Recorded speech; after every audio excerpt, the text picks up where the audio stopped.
good morning, and welcome to the Tracy household. Merry Christmas from our house to yours. If you haven't already, you're going to need your little gift that we gave you last night at our Christmas Eve service.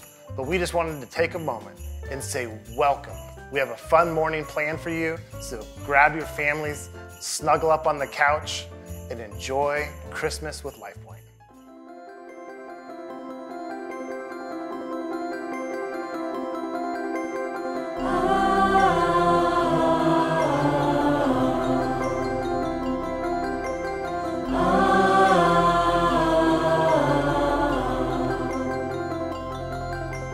Joy to the world, the Lord is come. Let earth receive her King. Let every heart prepare him room. And heaven and nature sing, and heaven and nature sing, and heaven and sing. We will sing, sing, sing. Joy to the world. We will sing, sing, sing.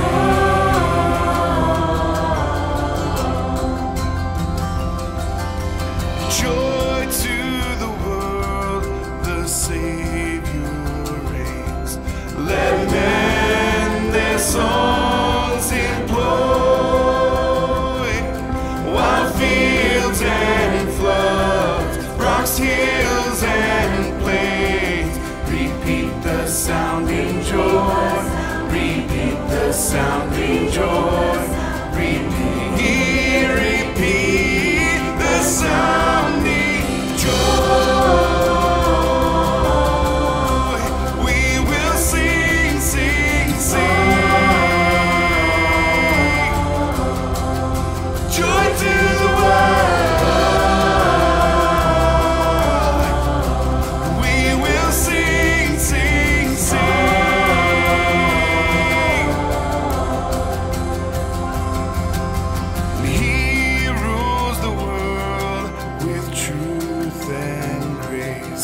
And makes the nations prove the glories of his righteousness and wonders of his love, and wonders of his love, and wonders, wonders of his love. We will sing, sing, sing. Joy to the world. We will sing, sing, sing.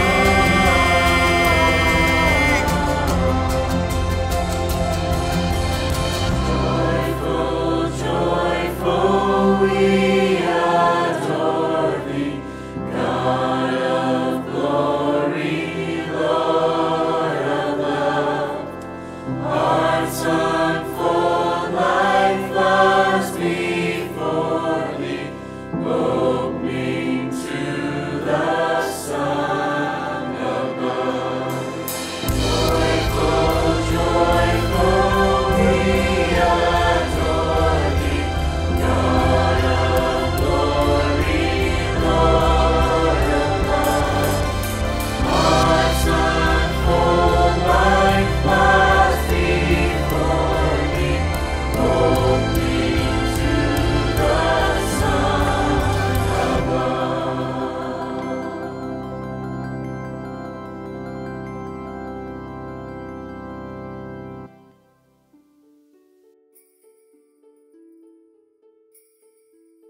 The Littlest Watchman. Have you ever had to wait for a special gift? Maybe right now there's a beautifully wrapped present sitting under your Christmas tree, almost calling out to you with the promise of something wonderful inside. Long ago, God's people found themselves waiting for something wonderful as well. They were waiting for a promise to come true. They were waiting and watching. One night on a quiet hillside, a little boy sat beside an old tree stump, watching and waiting. His name was Benjamin, and he was a watchman. Being a watchman was a pretty big job. Benjamin did his best to take it seriously. But the problem was that his main duty was to sit and stare at a boring old tree stump, which made it kind of hard to stay interested. Even so, he knew that the people in his village counted on him. Benjamin's father was also a watchman and taught him all about it. "You want me to stare at a tree stump?" Benjamin asked when he first learned of the watch. "It's not about staring, son, it's about waiting," his father answered. "Every day and every night, one of us is watching. We watch for the sign of the arrival of the king, just like our Maker promised." Benjamin's father had raised him to know the old stories of their people. He told him how once, long ago, their Maker created the world and everything in it. All of it was very good, and the Maker had created people to love him and care for his world. But something went terribly wrong. The people chose to follow their own plans. They disobeyed their Maker, and in doing so, allowed a curse to enter the land, the curse of sin. The curse brought pain and sorrow into their lives and the lives of all their children. The world was still beautiful, but now, because of the curse, it was broken. Worst of all, the curse separated people from their Maker. Instead of living with him forever, they died. It all seemed rather hopeless, but things aren't always as they seem. Benjamin's father taught him that their Maker had promised to send someone to undo the curse. He promised to send them a king who would rescue them and restore the whole world. Instead of leaving them like a useless stump, the Maker promised that a new branch, one man, would grow his people into a fruitful tree. This man would come from the family of a man named Jesse. The Maker told people to wait for the king, to trust in his promise. The watchmen did trust, and they did their best to help others trust. They reminded the people about what the Maker had said hundreds of years before. "There shall come forth a shoot from the stump of Jesse, and a branch from his roots shall bear fruit." Even when the Maker had been awfully quiet for many years now, the watchmen still trusted his promises and kept a close lookout for the arrival of the promised king. Benjamin wanted to be a good watchman, but he found it difficult. For one thing, it had become really boring. He tried to focus by tracing the rings of the wood on the stump, circling his eyes round and round as he thought about the Maker's promise. But as hard as he tried, it took only a skittering bug or the hoot of an owl to make him completely lose track of where he was. Besides that, Benjamin struggled because everyone laughed at him. Sometimes other children from the village would throw things at him as he tried to stare at the stump. It was all very distracting. Then there were the shepherds. They often walked past him on their way to the fields. Most nights, Benjamin could hear them laughing and having a good time as they roamed the neighboring hillside. They have all the fun, Benjamin thought. They're not stuck looking at an old stump. I wish I could have been a shepherd instead of a watchman. Night after night, Benjamin kept watch, hoping that the long-awaited shoot would appear on the stump. But it never did. Nothing ever happened. One day, it became even harder for Benjamin to focus. The road below became very busy. Travelers started pouring past on the way to the village. There were people of all sorts, men and women, old and young, some on carts with donkeys, others walking. Benjamin even noticed a man helping a very pregnant woman, slowly making her way along the road. Along with all those distractions, something deeper started to trouble Benjamin. He had always believed the Maker would send the promised king, but he couldn't help but wonder what was taking so long. Maybe we got the plan wrong, he began to think. Maybe he's not coming at all. The thought left him confused and a little ashamed. Benjamin had waited a long time, and he wasn't sure if he could do it anymore. He took his eyes off the stump. Shoulders slumping, Benjamin looked toward the shepherd's hill. Maybe I should just go become a shepherd, he thought. It seems I'm not cut out to be a watchman after all. But as he gazed down toward the shepherds, Benjamin's eyes squinted and then widened. The shepherds were not alone. In the sky above them, a single light shone down. Suddenly, a glorious brightness lit up the night sky over the shepherds. Shading his eyes, Benjamin could see a host of dotted lights within the larger glow. He couldn't make out the words, but he could hear the lights that they were singing, joyously singing. Benjamin sat spellbound as he took in the light and melody. It was so beautiful, he never wanted it to end. And yet something drew his attention back to the old stump. Benjamin's eyes had been trained to know every detail of the stump. It never changed. It had always been the same. It wasn't now. Growing out of the hardened wood on the top of the stump was a small green shoot. A great flood of joy filled Benjamin as he remembered the Maker's promise. There shall come forth a shoot from the stump of Jesse, and a branch from his roots shall bear fruit. Quick as he could, Benjamin jumped up and ran toward the village, down into Bethlehem, barely able to contain his excitement as he darted along the dark path. As he reached the edge of the sleeping houses, the words burst out of his mouth in a great shout, "He's here! He's here! The king has come!" Just then, the door of a small building swung open and light from inside spilled into the street. And Benjamin heard a familiar voice, the voice of one of the shepherds. "Yes, the king has come. Would you like to come in and meet him?" The Bible may not mention anything about a little watchman named Benjamin staring at a tree stump, but the imagery and the promises in this made-up story are all over God's Word. The Old Testament is filled with promises about the coming Messiah, the King, who would come to rescue his people from the curse of sin. In the Bible, in the book of Isaiah, God our Maker promised, "There shall come forth a shoot from the stump of Jesse, and a branch from his roots shall bear his fruit." People who trusted in God spent their lives waiting and watching for him to keep that promise. And sure enough, 700 years after the prophet Isaiah spoke God's promise, Jesus came, a baby from Jesse's family, the shoot sprouting from the stump, the king whom God had promised. The watchmen in this story were not real, but the events Benjamin saw on the shepherd's hill were. We call it Christmas. At Christmas, we remember that Jesus was born so that he could live, die, and rise again to keep God's promise to rescue us. We remember that he ascended back into heaven and sat on his throne as the king he is. But before Jesus went, he said in John 14:3, "I will come again and I will take you to myself, and where I am, you may be also." King Jesus has promised that he is coming back for us. People who trust God today spend our lives waiting and watching for him to keep his promises. We wait and watch by remembering what Benjamin learned. God always keeps his promises. One day, this world will see Jesus returning. Will you join the watch with me? Let's trust God so deeply that we look for him with excitement every single day. Kids, at the beginning of Advent, you received this little ornament with your Advent kit. And you might have wondered what on earth it was about. Well, now you know. I hope that you will hang it on your Christmas tree or somewhere in your house as a reminder that God keeps his promises. Merry Christmas.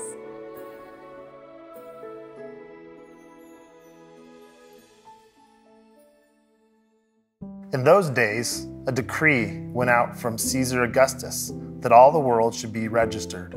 This was the first registration when Quirinius was governor of Syria, and all went to be registered, each to his own town. And Joseph also went up from Galilee, from the town of Nazareth to Judea, to the city of David, which is called Bethlehem, because he was of the house and the lineage of David, to be registered with Mary, his betrothed, who was with child.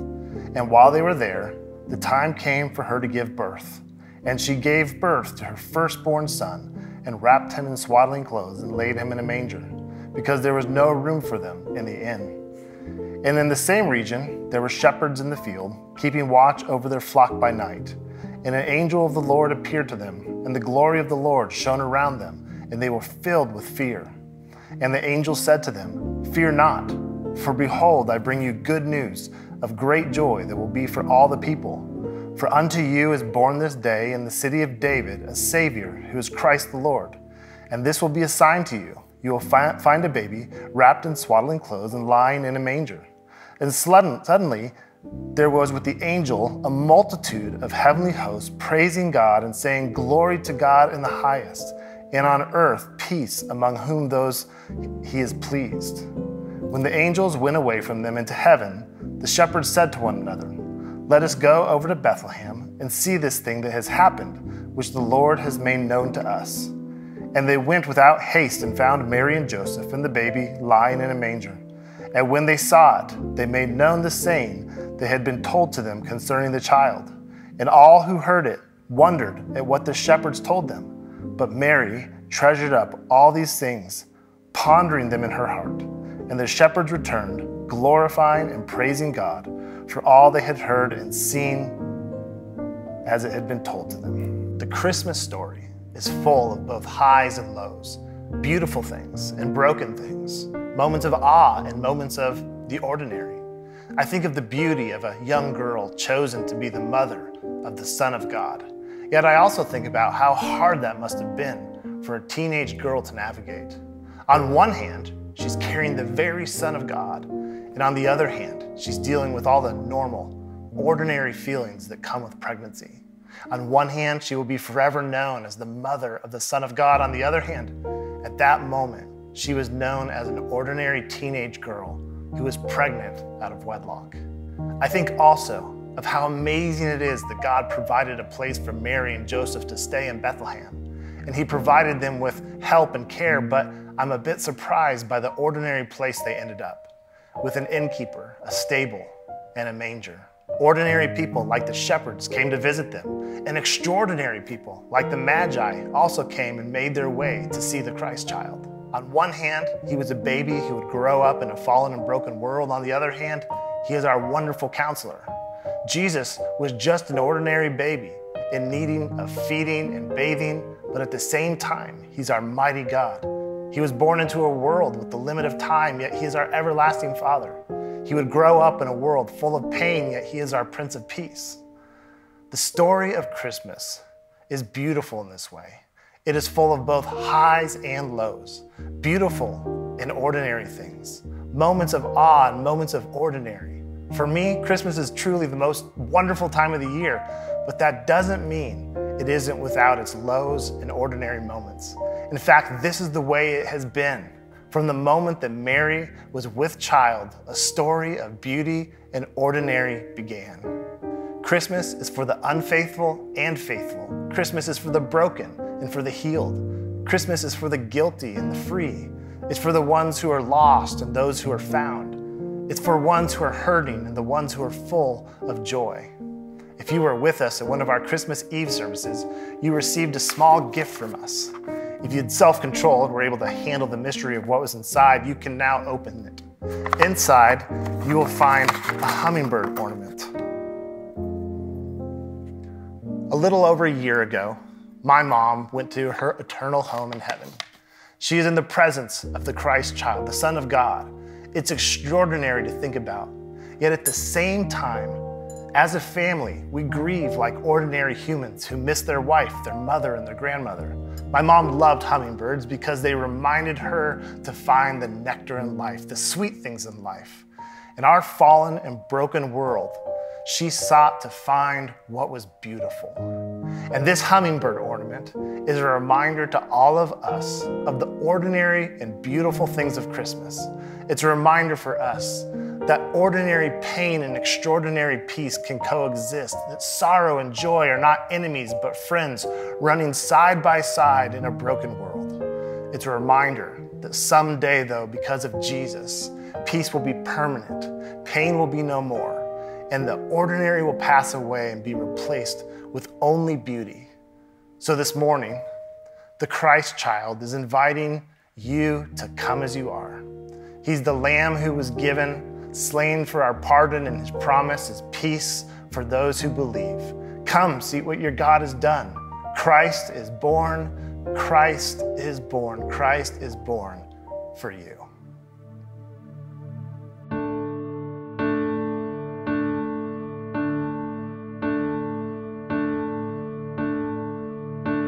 Oh, come, all you unfaithful, come, weak and unstable, come,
in hiding ones. There is no need to run. See what your God has done. Christ is born. Christ is born. Christ is born for you. He's the Lamb who was given, slain for our pardon. His promise is peace for those who believe. He's the Lamb who was given, slain for our pardon. His promise is peace for those who believe. So come, though you have nothing, come. He is the offering. Come, see what your God has done. Christ is born. Christ is born. Christ is born for you. Christ is born. Christ is born. Christ is born for you.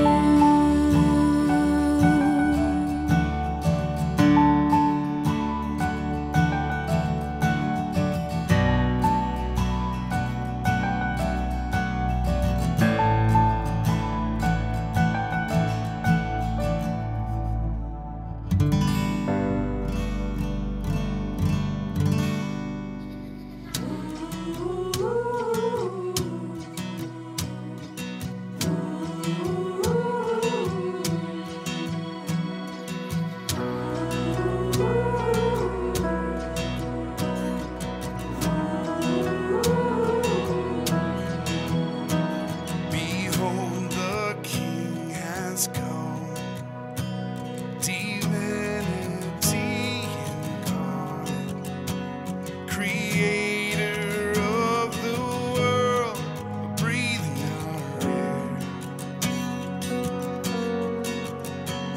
Behold, what light has come, and the dark cannot contain it. The Savior of the world is finally here.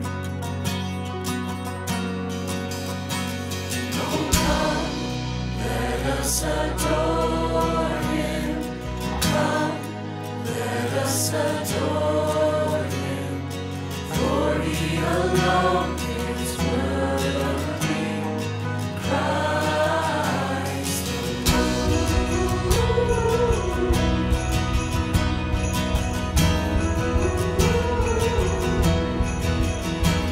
Behold the Father's love, beyond all comprehension. He gave His only Son to die in our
Christmas. We wish you a Merry Christmas. We wish you a Merry Christmas and a Happy New Year.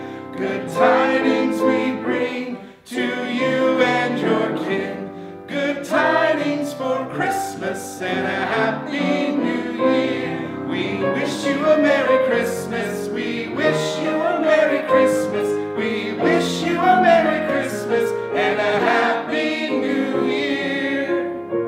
Thank you so much for joining us this morning. We wish you and your family a Merry Christmas and a Happy New Year. Bye. Merry Christmas. Merry Christmas.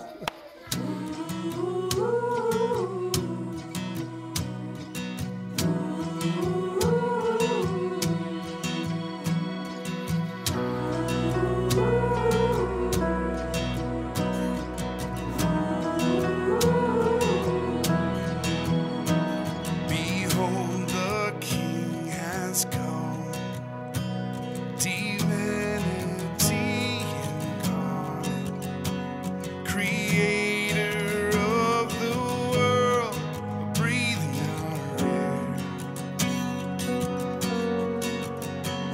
Behold, what light has come, and the dark cannot contain it. The Savior of the world is finally here. Oh, come, let us adore Him. Come, let us adore